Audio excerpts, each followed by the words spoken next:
नमस्कार या रेसिपीमध्ये तुमचं सगळ्यांचं खूप खूप स्वागत आहे। तर चला आज मस्तपैकी आपण दिवाळी स्पेशल बनवतोय शेवचे लाडू। तर कशा पद्धतीने बनायचे, काय काय साहित्य घ्यायचं ते बघूया आणि व्हिडिओला सुरुवात करूया। चला तिथं शेवचे लाडू बनायचे आपल्याला मस्तपैकी तर सर्व तयारी करून घेतली। इथं आपण केसर घेतले, काजू घेतले आपण बारीक करून आणि तुपावर तळून, मनुके, विलायची। तर 2 किलो इथं आपण बेसन पीठ चाळून घेतलं। तर 2 किलोला आपण इथं 2 किलो साखर घेतली आणि इथं तूपसुद्धा थोडंसं आपण 2 ते 3 चमचे आपण तूपसुद्धा घालून घेणार आहे। तर चला मस्तपैकी पीठ इथं चाळून घेतलं, लगेचच पाणी घालून आपण छानपैकी हे मळून घेणार आहे किंवा याचं बॅटर करून घेणार आहे।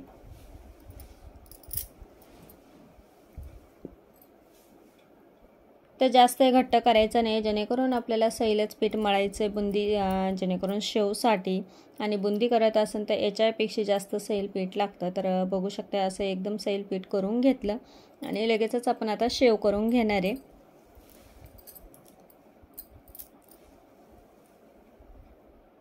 चला ते इतपत पातळ पीठ ठेवायचं म्हणजे आपल्याला दाबायला सुद्धा त्रास होत नाही आणि छानपैकी आपली शेव सुद्धा मस्त अशी मऊ होती।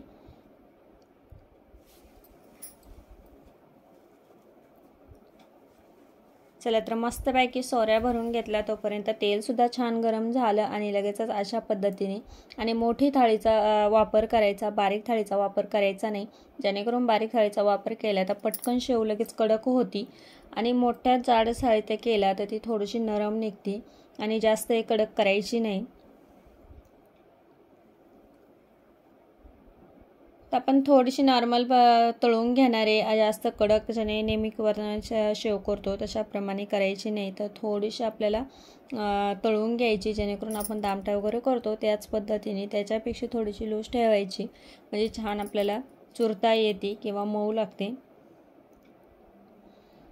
तर बघू शकता पलटी मारतानाच कळत असेल कितपत आपल्याला तळून घ्यायची। तर अशा पद्धतीने आपण तळून घेणार आहे। आता हिला जास्त कलर सुद्धा चेंज करायचा नाही किंवा कडक सुद्धा होऊन द्यायची नाही।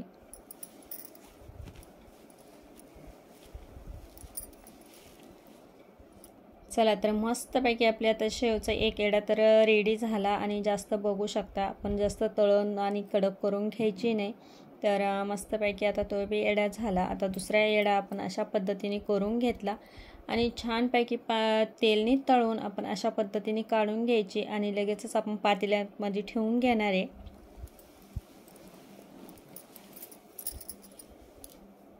तर चला दुसरा तिसरा बी आपण इथं घाणा काढून घेतला आणि ही शेव सटपट होती बरं का, जेणेकरून ही पातळ पीठ राहतं आणि अशा पद्धतीने आपण याला झाकून ठेवायचं पातेल्यामध्ये, म्हणजे चुरायला अगदी सोपं जातं। आता काही जण पूर्णपणे हाताने चुरूनच लाडू करतात, तर चला तिकडं तळायचं सुद्धा काम चालू आहे आणि चुरायचं सुद्धा गरम गरमच चुरावं लागते। त्यात थोडंफार वरती राहिलं तर तुम्ही मिक्सरने सुद्धा फिरवू शकता, पण हाताने चुरल्यानंतर खूप सुंदर असे लाडू होत्या। तर चला थोडंसं हाताने चुरून आणि मग मी थोडं जाडसर होईल ते मिक्सरने फिरवून घेणार आहे। तुम्ही सुद्धा अशाच पद्धतीने करा किंवा पूर्णपणे मिक्सरला फिरवलं तरी चालते।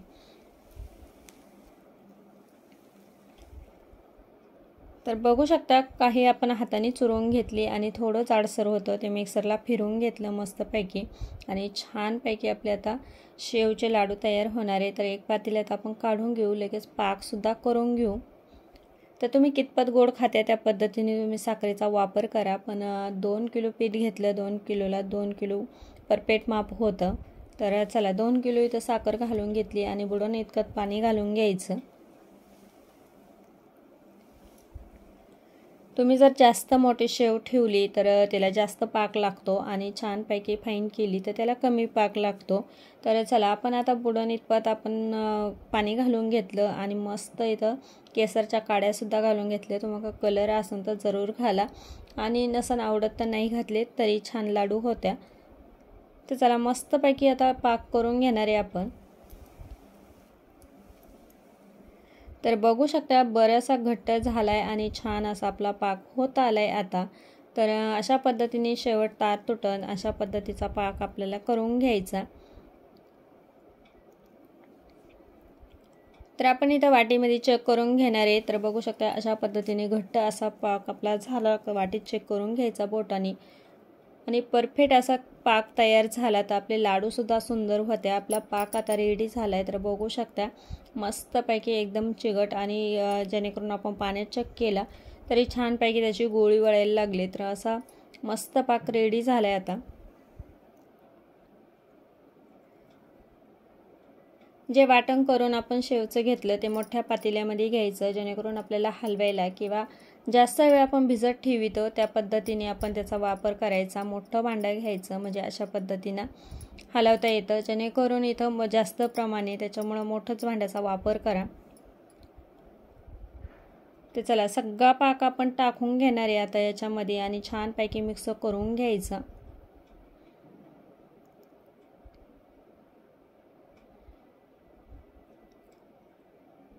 तर मस्त पाक आपला आता रेडी होऊन आणि आपण छान आता या मिश्रणमध्ये मिक्स करून घेतला आणि लगेचच आपण इथं मनुके आणि काजू मी तुपावर थोडेसे फ्राय करून घेतले, थोडेसे बारीक करून ते सुद्धा घालून घेतले.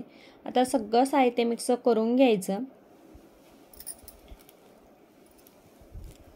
आता इतपत वलसर वाटत असन पण आपण याला भिजत ठेवलं का जास्त वेळचं का पूर्ण पाणी इथं जेणेकरून आपण पाक घातला तो पाक पूर्णपणे शोषून घेतो आणि छान आपलं सारण रेडी होतं.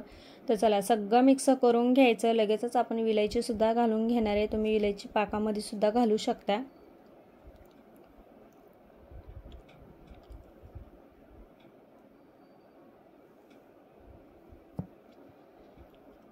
चला 2 ते 3 चमचे आपण छानपैकी बारीक करून घेतलेली विलायची सुद्धा घालून घेतली आणि ते सुद्धा मिक्स करून घ्यायची आणि आपण याला रात्रभर ठेवून देणार आहे. तर बघू शकता नंतर आता रात्रभर झाकून ठेवून दिलं होतं तर मस्त असं आपलं आता सारण रेडी झालं, सुकं झालं एकदम.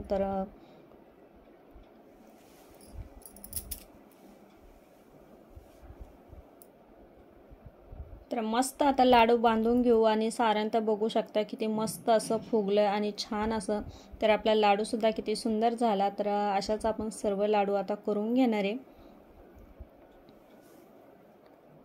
तर रात्रभर सारण भिजत ठेवलं का छानपैकी फुगून येतं आणि मस्त मऊ आणि चकळकी येते आपल्या लाडूला.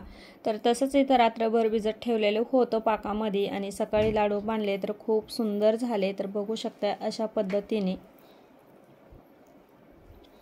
चला तर अशा पद्धतीने नक्की बनवून बघा. लाईक करा, शेअर करा, चॅनलवर नवीन असेल तर सबस्क्राईब करा. व्हिडिओ पाहिल्याबद्दल धन्यवाद.